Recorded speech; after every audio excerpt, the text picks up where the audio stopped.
Well, welcome everyone. I'm Brian Spinelli, the Co-Chief Investment Officer for Halbert Hargrove, and we have a special web event today and a special guest that I will get to in a second on introducing. He might not even need an introduction, but at any rate, this is going to be recorded, so anybody who registered for this web event will get a recording after about a week. So if you're not able to attend today or stay on the full time, a recording will be sent out to you. And then secondly, we will be doing a question and answer portion for this event. Just so you're aware, within your Zoom toolbar, the chat feature has been disabled. We'd appreciate it if you clicked under the More section of the toolbar. There's a Q&A section. We will try to get to all the questions that you type in there, but that's where we will start, or at least be recording the questions that you might have. So with that, we have Professor Jeremy Siegel with us today. He's the Wisdom Tree Senior Economist. He's an emeritus professor of finance at the Wharton School, University of Pennsylvania. If you watch financial media, there's a darn good chance you've seen him before, and he's a regular contributor on things like CNBC and various other news sources. And one of the first interactions I had with him, and he never even knew it, but he's the author of Stocks for the Long Run, which is now on its sixth edition of being updated.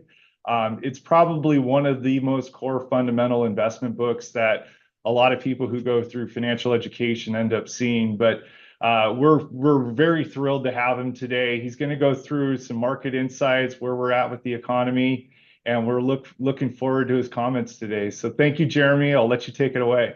Thank you very much, Brian. And there is no dearth of topics to talk about in today's market. So let me see if I can master this technology and get to the presentation over here. And okay, are you seeing the cover page here?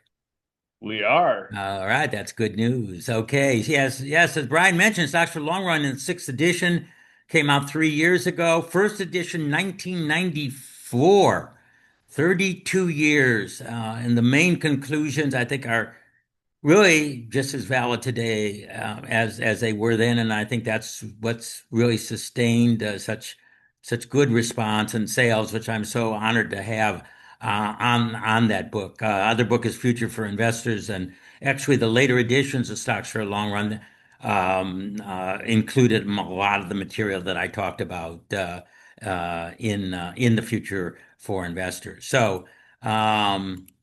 Yes, this is what the compliance told us to put it in. We'll go through it quickly over here. And we'll get to this is sometimes called the most, well, people told me, they said, Jeremy, this is your iconic graph. This is probably one of the most famous graphs in all of finance. And while it took me almost 3 years to collect the data, in the late 80s, I started writing it up. It was vetted through some very serious academic journals, got published, and a lot of people then urged me. They say, you got a story here to really write a book, and that's what motivated me to write Stocks for Long Run. I went all the way back to the beginning of the 19th century. I know that many of you have seen my presentation. I always start with that because it is the most important, I think, slide that you could show to your clients, or I show to people that are in the stock market, that are friends that are not experts. The top line, this is total real returns. So capital gains plus dividends after inflation, accumulation from the beginning of the 19th century, a dollar in every asset class after inflation. And the white line at the top is stocks. And the red line there is a least squares regression. This is done on a logarithmic scale, which you people know means that a constant slope means a constant real rate of return. And if I were to summarize the major idea of Stocks for the Long Run in one sentence, that's hard to get to be a 600-page book, but I would say that stocks are the most volatile asset class in the short run, but the most stable asset class in the long run. And statisticians call that a mean reversion.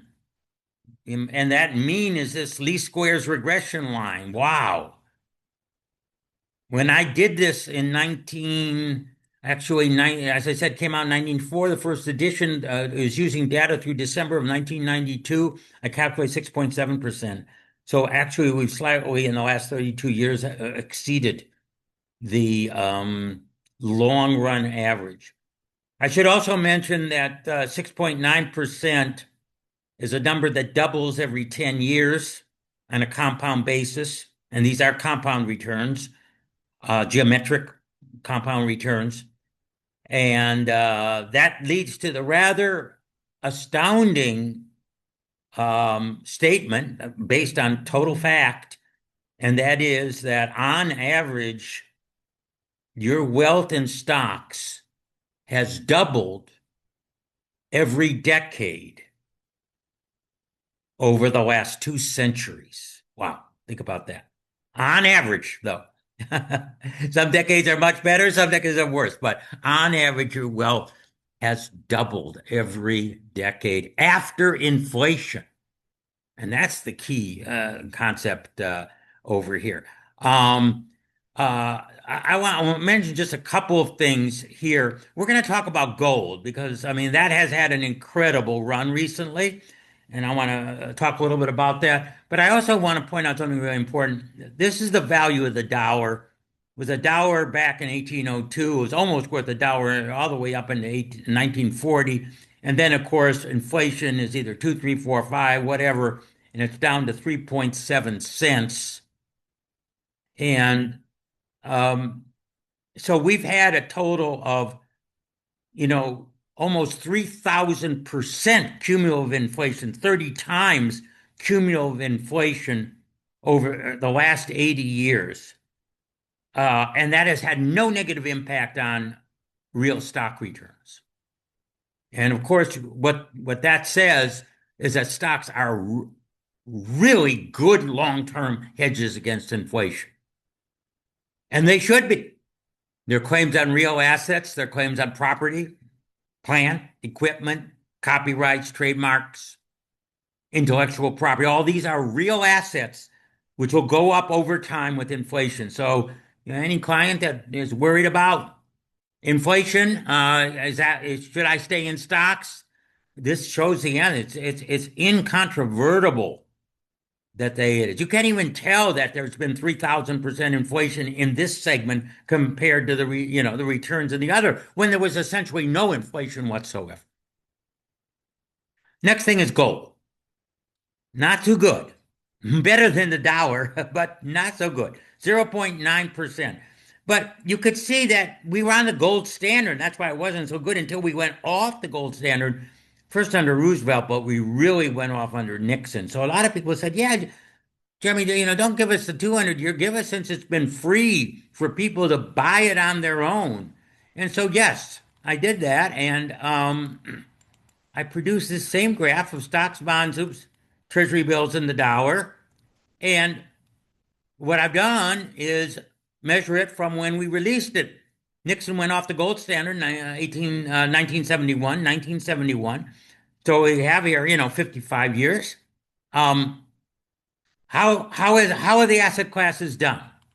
Well, since 1971, stocks still beat 6.9. Isn't that interesting? From 71 to the present, the same as 1802 to the present. Gold 4.8. This is all after inflation, and bonds only 2.8. Now, one could say that it jumped up a lot in the first 10 years because it was really undervalued. That's one reason we went off the gold standard. The foreigners were turning in their dollars. We lost a lot of gold at Fort Knox.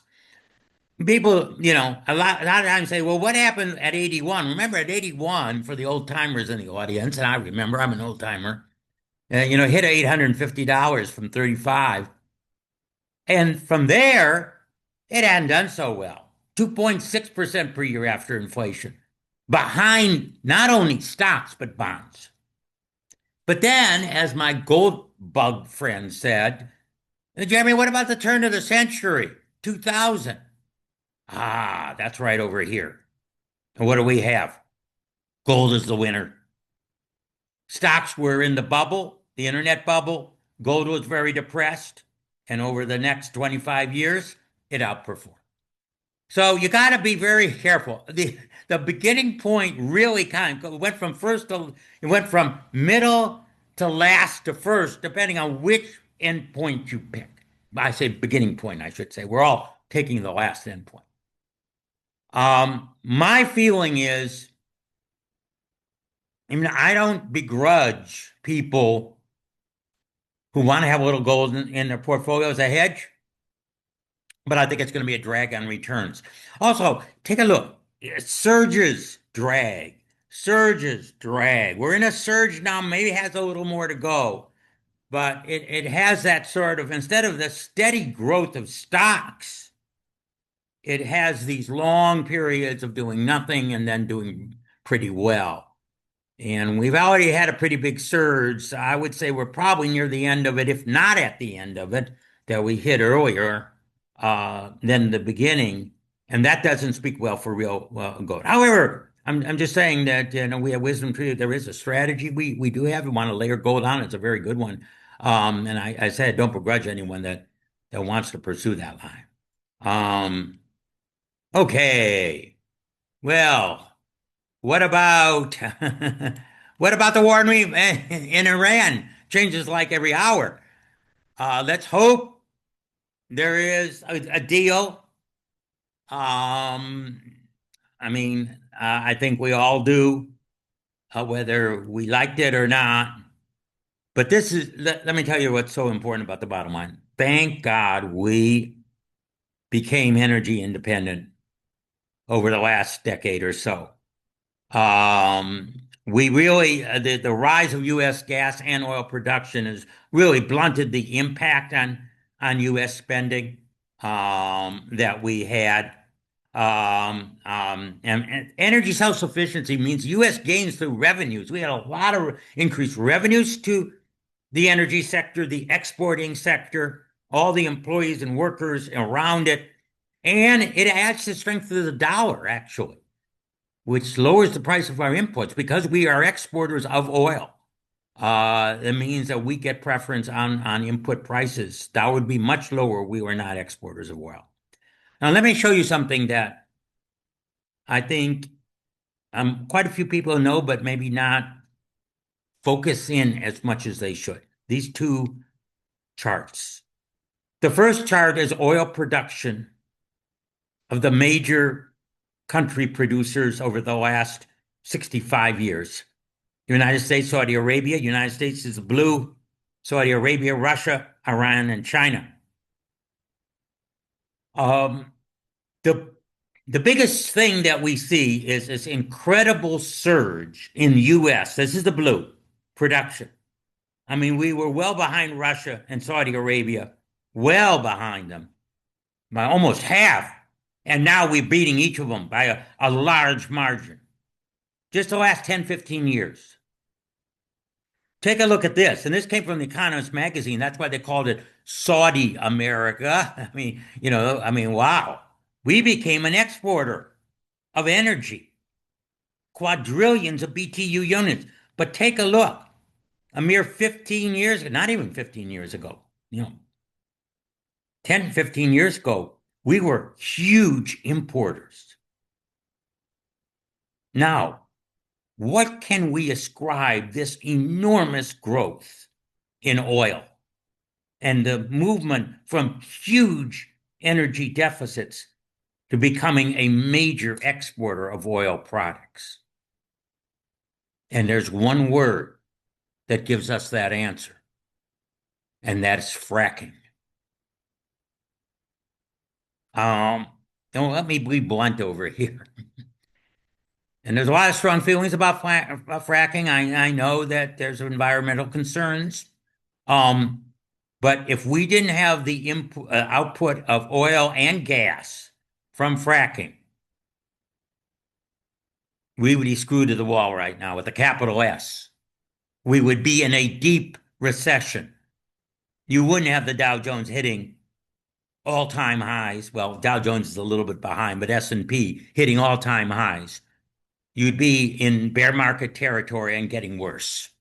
if we were where we were just 15 years ago. So thank goodness for it. And it's put us in a totally different position. And one reason why our economy can continue to surge ahead, despite the sharp increases in oil we've experienced since the war began. Let's take a look at some comparisons over here. And one important observation, besides the other, is that our whole economy has become much less energy dependent. This first graph over here is how many thousand BTUs, those are energy units, from any source, needed to produce $1 of GDP, all measured in real terms. In 1950, it took 15,000 BTUs to create a dollar. In 2024, it took less than 5. In other words, the energy efficiency of our economy has risen 70%. Two reasons. One is that, just the machines we do use with energy are much more efficient. Even the old ICE, internal combustion engines for our cars get twice the mileage of what they did in 1950. And of course, people use hybrids and electrics, and if you go up and down everywhere. And of course, the movement to a service-oriented economy, which uses less energy than manufacturing. But here's something that even shows it more. What is the ratio of U.S. oil usage to GDP? How much oil do we need to produce GDP? It was 1.4 barrels of oil to produce $1,000 of real GDP in 1960. Today, it is about 1/3 of 1 barrel. This is a 80% decline in oil usage per dollar of GDP. All sorts of great things. Not only are we producing more, but we don't. And one reason we're exporting it is, even though our economy is 4 or 5 times as much, is that we don't need as much of it.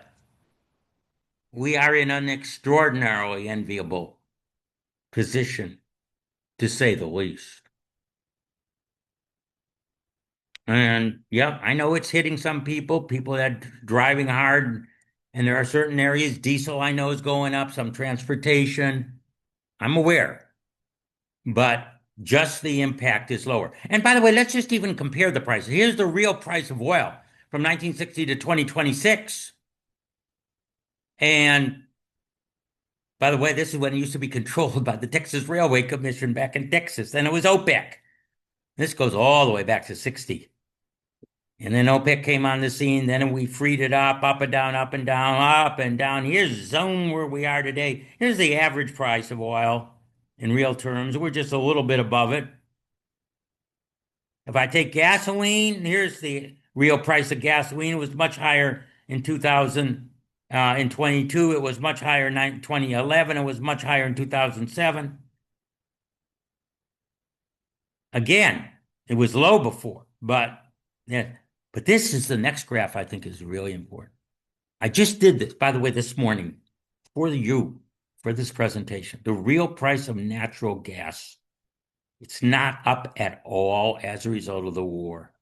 And we use more natural gas now. We use oil. And natural gas is a cleaner fuel. Yes, it's a fossil fuel.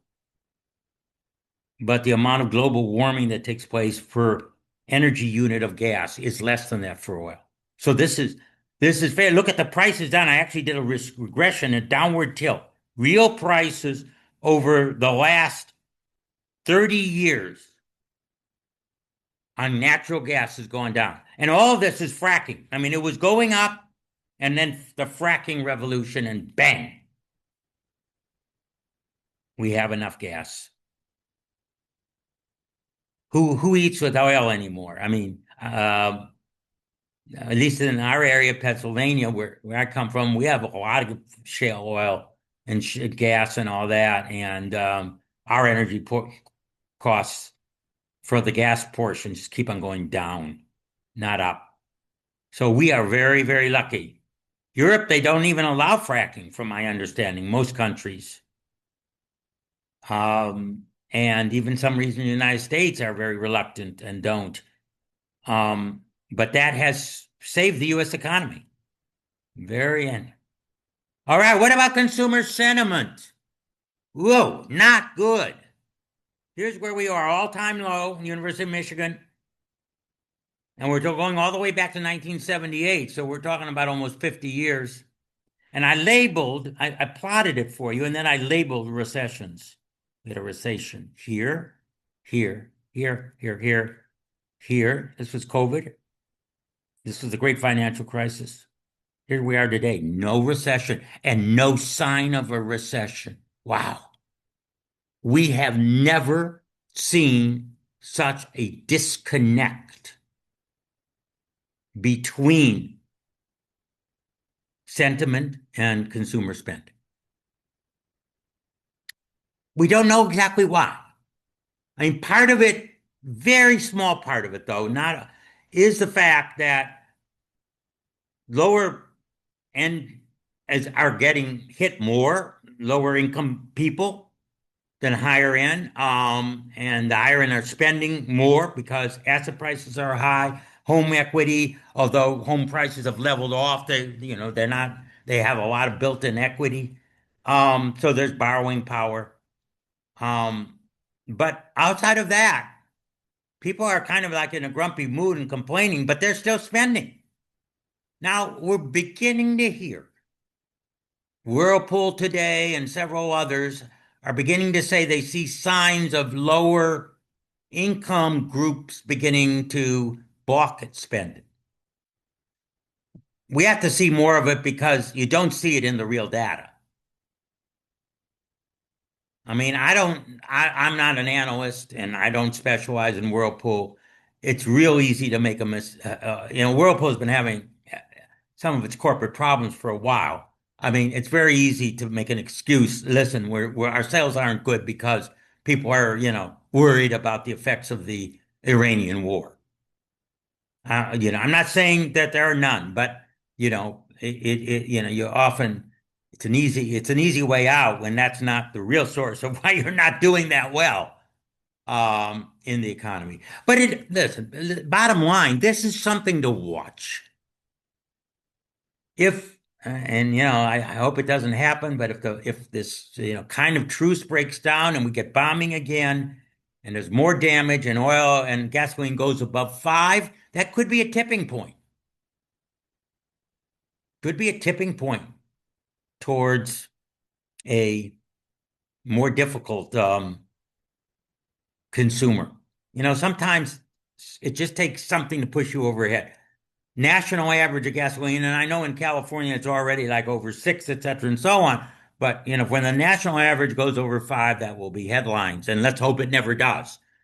I mean, it's actually going down now, as you know. Oil's dropped in 2 days, $10, but again, anything can happen. All right, monetary policy. Boy, I'm waiting for that Warsh meeting. And June 7th is going to be the most interesting meeting in years. How is he going to handle it? Well, he's going to make some changes, communications, press conferences, adopt plots. Yeah, that'll often come later. He's been talking about changing the balance sheet, but I get the following question, and I want to make a point here because people talk about what he's going to do with the balance sheet. There are a number of instruments the Fed has. One, of course, is the Fed funds rate. Then another is the balance sheet, and then there's other regulatory issues. As a student of this, as a professor and author and researcher, in my opinion, the Fed funds rate is more than 10 times as important as the balance sheet in the power of the Fed. So all this talk about balance sheet and other things like that, it's the Fed funds rate. Is it going to raise it, lower it, or keep it the same? Over 15 trillion with a T dollars of short-term loans are tied directly to the Fed funds target. I don't want to go through all of them because of time, but 15 trillion. Move it up 25 basis points, those 15 trillion move up almost exactly 25 basis points or down, up and down exactly. I actually think by a small margin, next change is likely to be higher, but I'm not saying it's June. I'm not saying that it's the end of July or September, the next major meeting or whenever. I don't know. And I'm saying if we get a peace and oil prices go down, then I would change myself to more balanced. But right now, with oil prices still high, it's more of a concern. Now, let me show you a couple of things that I look at when I look at the um, uh, what's the right Fed funds rate? Should it go up or down? One thing I look at the term structure.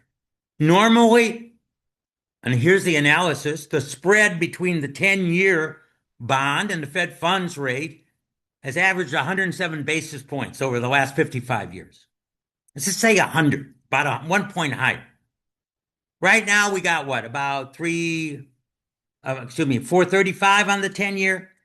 So if we subtract 100 basis points, we get 335. What is the Fed funds rate now? 362. So we're like 30 basis points, 25. We're about one cut that we have room for looking at this. That's not much. I mean, we're really almost balanced there.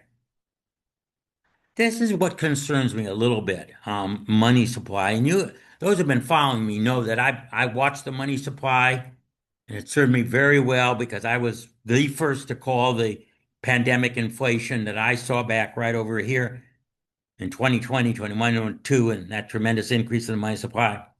Well, it's been very well behaved the last 3 or 4 years until the war in Iran, and it's beginning to drift up. This is weekly. This is monthly. And by the way, this is nowhere as serious as this. So this is a magnifying graph just on this tiny little part here, weekly. But if people are taking out loans, trying to beat the inflation, all that, that's stimulatory spending. That's what I used to call for a cut. Now I'm not. And it's basically on the basis of the fact that I see the money supply and the loan supply beginning to increase a bit. Again, I'd like to see it go back down, but something to consider. No AI apocalypse. How many people read that Citrini report 6 weeks ago? That drove the Dow Jones down to 700 points, smashed MasterCard and Visa for one day. Wow. Little known research firm. Well, I don't know. I actually vaguely had heard of it. Puts out it was very well written, by the way. It's almost like, well, first of all, they did the details of the individual industries very well. And then I think they put it through AI and said, make this interesting. So the individual analysis was interesting. You could pick it apart. What was terrible was the macro analysis. I mean, they thought that, it was an apocalypse. There was going to be unemployment. There was going to be defaults. The economy was going to go down the tubes worse than 1932, according to them. Now, what did they miss? And what are all the pessimists missing? Now, again, I know about safety, and we got to make sure that end is covered. But I'm talking about, going to destroy jobs. They fail to understand that higher productivity means higher income. Higher income means higher spending from those that stay on the job, and they need workers to work on the spending that they're going to do. By the way, on a Wisdom Tree website, I have an article that I published. I'm actually going to go through just some of the bare bones here called No AI Apocalypse. You can read it. I actually do it from a kind of a theoretical point of view. I say, if let's say AI doubled productivity, So everyone could produce twice as much as what they could do because AI enables it. This is just thought process. It means we could produce in 2.5 day week what we produce in a 5 day week now. GDP would remain the same if we took just 2 days, 2.5 days. All right. Monday, Tuesday, and Wednesday through noon. Have a 4.5 day weekend. Wow. But this is the thing. Wages are going to double. If productivity doubles, wages double. Wages follow productivity because it's output per hour worked. Well, I know people want longer weekends, but I don't know if they want 4.5 days weekends. If they work just one more day a week, they can increase their income by 40%. 40% by working one more day a week. Then you have a 3.5 day week and a 3.5 day weekend. GDP is up 40% or $12 trillion. What's going to be bought? Everything. Wow. People are going to buy second cars, third cars, go out to great restaurants, go on cruises, buy vacation homes that they couldn't before, luxury goods. I mean, you name it. You need workers to produce those. We think that people are trained into specific jobs.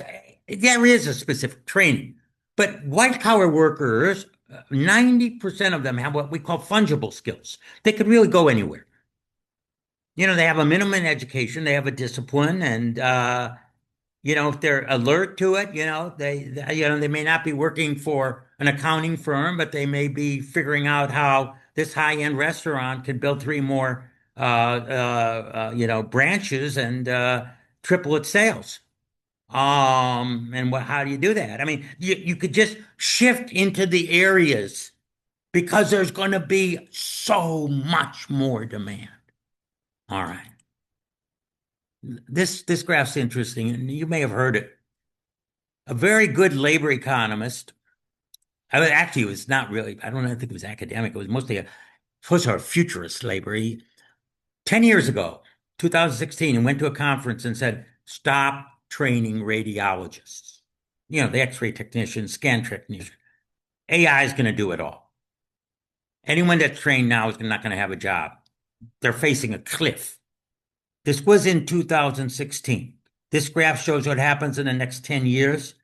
This line is the number of radiologists, and this yellow line is the income of radiologists. And why hasn't AI taken over? Because there's 10 times more scans done now than before. So AI enables you to go 5, 6, 7 times faster, but you still need more people. AI is probably going to make scans as cheap as X-rays or cheaper. People have thousands of them. You need human eyes to do final interpretation, right? These are important things. AI is great, but someone looks it over at the end, right? Someone double checks your work at the end. You got to have those eyes. Here's an interesting one. I just added this morning. A lot of people said accountants are going to change after Excel in 1993 became available, right? Well, Excel balance sheets, is going to eviscerate the need for accountants and bookkeepers.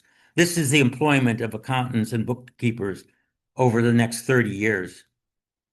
Yeah, it went down a recession. It's still higher than it was before Excel. I mean, yeah, certain skills will be eliminated, and they always have been eliminated, but other skills are needed and reinvented, and you can just go so much further. Well, I can do this accounting analysis and do this, what I didn't have time to do before. I think AI is an unbelievably positive force over here. And this is something else. I mean, AI adoption. After the Citrini report, Anthropic put out this graph. They examined 30 different industries, and they did a computation of how much would AI help. If it's near the end of a circle, it's unbelievably high. Here, management, business and finance, computer and math, architecture. If it's very low, it doesn't. Ground maintenance, you need people. But the red is how much actually has been done. Look at how little it is. Firms are only in the beginning stage of realizing the potential of AI to increase their profits. All they need is to be pushed there. A lot of things can push you there. Competition can push you there, shock, and you finally have to move. But the amount of potential gains is enormous. And by the way, does AI help with our debt? Yeah. Everyone is looking at the debt to GDP ratio. Oh my God, it faces an upward course. It's going to bankrupt the U.S. If you assume that AI can increase GDP growth rate by just 0.5% a year, this is what the curve shows. It levels off and actually begins to go down. It solves a lot of the debt crisis. Now, there's still unfunded debt, with Medicare and all that. I understand that, but the funded bonds is solved with 0.5% acceleration. PE ratios, all right. So about 21.5 forward right now. If you take out Mag 7, you're around 17.5, 18. 17.5 is actually the average over the last 35 years. This was during the dot-com bubble. All right. Let's take a look at PE ratios around the world. So these are the major markets. Yeah, this is taken from the Bloomberg screen this morning. I'm very careful to try to update, no stale data, because things are changing so quickly that anyone that gives you a deck that's a month old is not giving you current information. All right. Now here we are. This is based on 26 earnings, on 27 earnings. This is the Dow 2119. Of course, we're right in the mid, kind of in the middle. You take an average, S&P 2219, NASDAQ 2823, Toronto 1614, Mexico 1312, Brazil 9. Europe is about 1514. I don't like to take the Nikkei because it's distorted by a few companies, but take the Topix here, down below. 1815. And by the way, up on the right is the gains in dollars. That's a gain in local currency. Year-to-date gain in dollars. The Dow Jones, the S&P is 7.9. Europe is 4.2, close behind. Europe, I mean, the best is Nikkei with 25, but Topix is up 14. They've had good performance really across the board.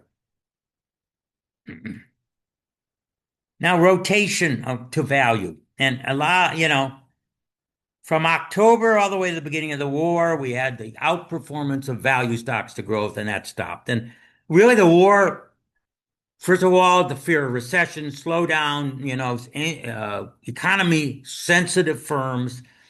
That's one of the problems that, came in, but also the earnings of the Mag 7 and related chip stocks, et cetera, have been out of this world. And that's one reason why it's come back and it's still strong. Let me just say, we have never seen anything like the Mag 7 in history. You can take out Tesco, that's kind of option. That is selling 100 to 200 times forward earning. But in terms of the others, they're selling like, anywhere from 25, 35, which given their growth is not that much, but there's a lot of threats to their valuation.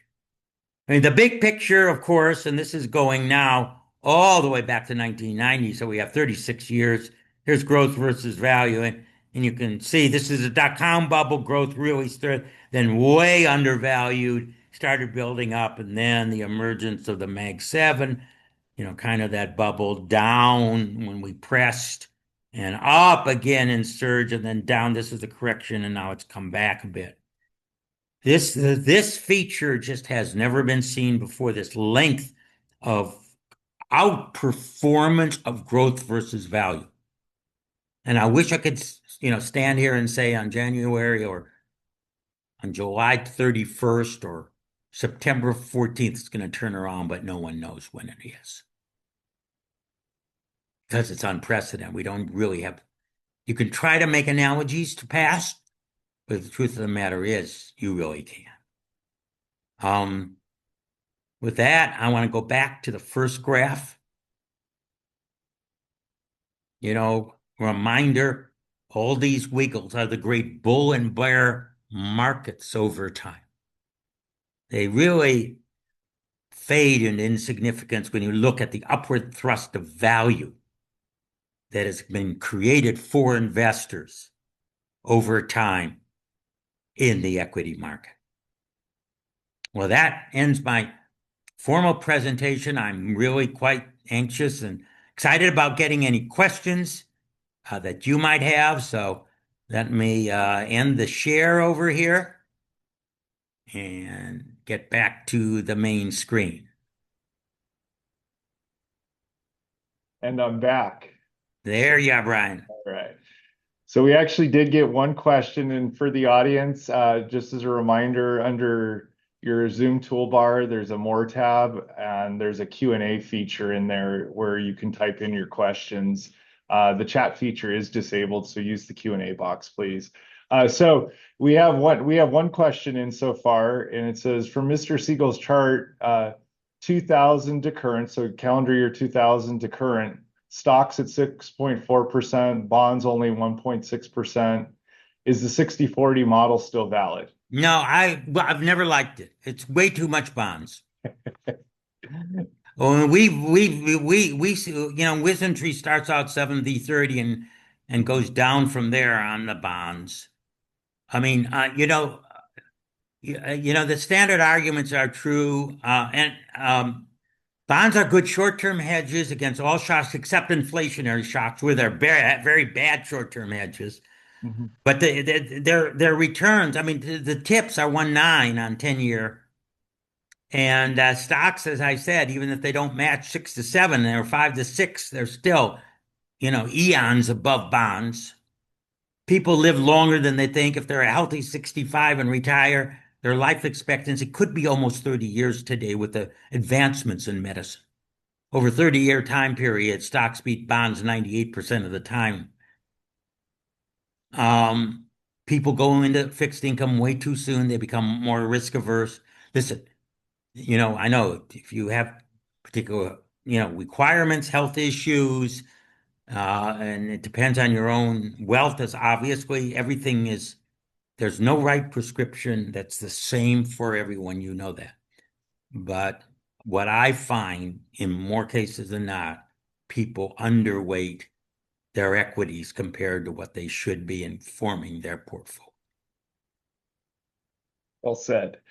Um, Let me get to this. The Iran war related oil issues are having a bigger impact on Europe. What do you think the impact on international stocks will be? That's question one. And then while the US is positioned well, as you say, Europe is not. You are absolutely right. That's why they're at 15 and we're at 22 times their earnings. As far as the valuations, yeah. Yeah. So I think it's been factored in. I mean, and with this, potential peace deal, I mean, Japan was up 5% yesterday. They're really hit, as well as Europe. The questioner is right about those things, but I think they're well in the prices right now. So, I would not say that that is a reason, right now to underweight because it's known information. It's in the prices. You're getting much cheaper for similar type products than the United States. Um, and price, remember, short run, you're a trader, you chase earnings. The long run, you chase valuation. Because in the long run, valuation outs over earnings. And I showed in many illustrations in Future for Investors that principle. Let me see. We got more coming in here. So what's the consensus on how long the oil boom will last in the US? That's a good question about shale. How much will it last? I don't have a ready answer for you. I know that some of the And shale, that's fair. Yeah, and that's yeah, fair. and I'm gonna leave it at that. Mhm. But I'm gonna try to look it up and study it because I think that's a good question. I do think I think there are a number of years left and areas that could be exploited. I mean, some of it is, local opposition to those areas, and there's new techniques found at all. The study of someone in oil gave me a book about the fracking revolution. It's fascinating.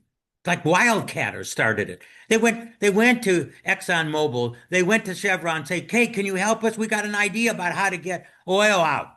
And gas comes out too. And they said, "No, we're not interested." Yeah. You probably read Alex Epstein's book. That's Yeah. probably what it was. Yeah, I mean, Yeah. no, we're not interested. We can go around the world. We're going to dig over in Guyana and blah, blah, blah, blah. They weren't interested at all. I mean, it's good old American hardcore entrepreneurship that brought the fracking revolution and saved us, as it turns out, in this crisis. So, um, it shows you how things can turn. So next question. We know that AI is booming. Is the sector overextended at this time, or are the PE ratios still okay? I think they're balancing two things. They're If you just base it on their growth, they should be selling 2 to 3 times higher than what they are. The reason why they're not is things are progressing so rapidly that uh, we don't know whether the moats and the margins can maintain themselves. I mean, there's always that threat that China is going to come out and, okay, we have a chip twice as powerful as Blackwell and for half the cost. Well, and that's maybe why Nvidia is selling for, 22 times earnings or whatever. All those threats, things are changing so fast, but I think that's in the price. It's balanced. I don't stay away from that or go into it. People, are you over or underweighting? They say it has a big weight. I'm not underweighting it. I'm not overweighting it either, but I think that the people got it right. I mean, given the information today, yeah, 5 years from now, we could do Monday morning quarterbacking and say whether they got everything right, which they won't. No one gets everything right. Right. But given what I see now, I don't see any big distortions in the prices of those stocks. Good. You never mince words. You always are very straightforward on the answer. Question from the audience, how do you feel about investing in SpaceX now that it's available through certain types of funds? And I can't mention ticker funds on this because it's being Yeah. recorded, but yeah, you're aware that there are certain funds that retail investors can buy with pretty hefty stakes in SpaceX at Yes, this I, point. I know about those. Mhm. There's too much. I mean, to me, I would, if yes, I'm not a short-term trader, but if I were, I Yeah. would short the opening on the market. There's too much excitement. Everyone wants a piece, and when it comes, yes, you want to get a pre-piece, you might be doing a little better than, but yeah, Short run, you might I feel just try to avoid it where, oh, I just have to get it. I don't care the price. it. Price matters in the long run. You know that. Oh, Yeah. absolutely. Value. Do you have any thoughts on Well, I think you talked about gold, but I'll still ask it. Thoughts on Bitcoin Yeah. and I gold? never make a projection on Bitcoin Okay. price. I do say that stable coin, I mean, as you know, for years I've been attacking American Express, MasterCard, and Visa for being monopolies Hmm. that screw the consumer, overcharge merchants, and give it back to their customers. It's a crazy system. They charge the merchants 2.5 to 3. They gave me 2 back in points, and everyone, and people are paying for it, and poor people that are not getting those points back, and they're just paying higher prices. And it's too slow. Our whole payments mechanism is too slow. We should have 24/7 transfers between anybody and anybody at 5 to 10 basis points or less. We just are stuck in what I think is a suboptimal equilibrium. And that's why I think Bitcoin arises 24/7 and stable coins, maybe a system will develop around there based on the dollar, but not going through the dollar and through the networks of the banks. The banks don't want to reform. They can lower prices, but they're feeding off the trough. Yeah, hard to change. Hard to change. Mhm. And the Fed is doing nothing to take an initiative to bring the payment system into the 21st century. All right, so I'll read this one to you. I know this is nearly an entirely relative answer, but in your opinion, what factors should an individual investor use to deciding what the short term is versus the long term? So you know how you talk about long term versus short term, like that's always been like, is that Yeah. 12 months? Is it 10 years? Well, I look at valuation, PE ratios and projections. Right now, I think the market is pretty fairly valued. At 20 times, less than 20, take out Mag 7, a little more given. It's not undervalued by any means, but it's not crazy at all. And you're still going to beat bonds over 5, 10 year periods. I'm not saying for year to year, the standard deviation is what, 18, 20% on the market. Mhm. So, any 1 year prediction could go. It's already been, wow, if you told me it was an Iran war, we'd be up 10, but no one had predicted that. They always say the market will fool the most people most of the time. Make sure that, your so-called educated guess gets fried.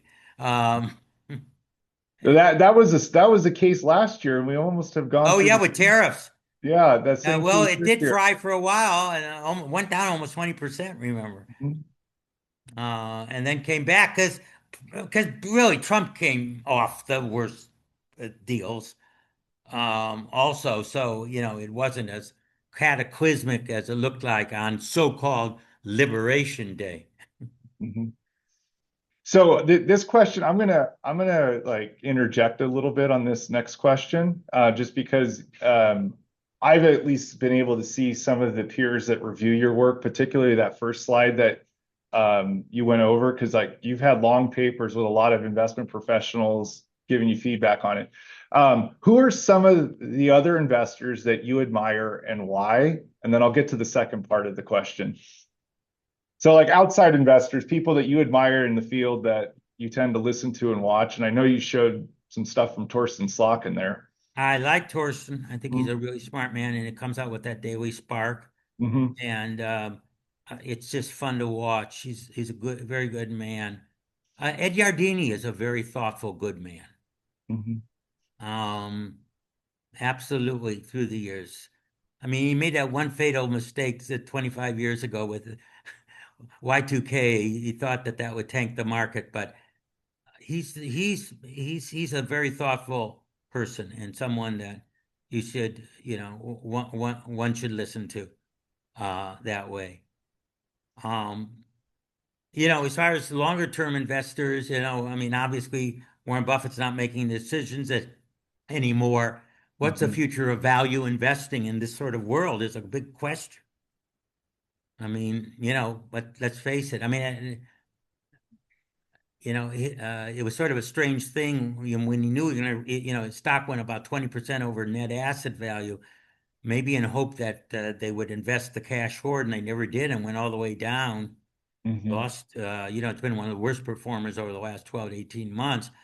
Over the last 20 years, I think he matched the S&P, right? Just about. Which, by the way, for a value investor, not That's bad. actually pretty good. Yeah. That's damn good. To be a value investor over the And be a last 20 value years. Yeah. investor and match the S&P over the last 20 years, that shows you got it. I mean, Mhm. The second part of the question, any past students of yours that stand out for whatever reason? And be careful because you work with one pretty yeah, Jeremy regularly. Schwartz, who's the global CIO of Wisdom Tree. Yeah, that's There's been a right. number, it doesn't come to mind of them, but a number have come up to me and I don't even know them. They say, Dr. Siegel's in your course and I run a small hedge fund or I'm with this investment group. I don't know if anyone would be a name, but so many people do that. As good as that is, those people, the people who say that it helped them with their own finances or their own orientation towards thinking about investment, and that number is much more and is just as meaningful to me. Yeah, Uh, you've had a huge contribution on just individual investors as a whole. well, that's why I was wondering about writing that, book, that edition. I mean, I just turned 80 last November, and I saying, "Oh my God, do I want to write another book?" You just call it a seventh edition. Don't So, worry about well, my wife said she can kill me if I write a seventh edition. I have to be it. nice to her, and hopefully she won't. I mean, already I was thinking about the other day. Not of course, not only did we update everything that's in there, but clearly there will be an AI chapter or two, that was certainly not in 4 or 5 years ago. And what that means. I mean, we will want to explore really deep meanings on a lot of things. I probably have 2 or 3 chapters on that. The last question I see coming in, do you think small cap stocks will still be afforded a risk premium over large caps in the future like they have in the past? Well, because of slightly less liquid, a little more volatility, certainly individually, I would say perhaps yet. I think there are a lot of small caps. I saw that graph, that chart from Anthropic of how many just ordinary firms can do so much with AI to increase their margin. And That's you right. They were know, the ones that were growing those off. are the Yep. ones that really, perhaps looking forward, have more potential margin growth than even the big hyperscalers and mag. Mhm. That I just want to just double check that I got everything, and we did, and we're getting close to the Yeah. last 3 minutes of this. Jeremy, it's always a pleasure. Thank you so much for doing this for Halbert Hargrove, our client base, people that have joined just out of interest. You're a wonderful professor, Thank you. teacher to all of us, and I want to say thank you for your time today. And we look forward to seeing you on your next CNBC interview.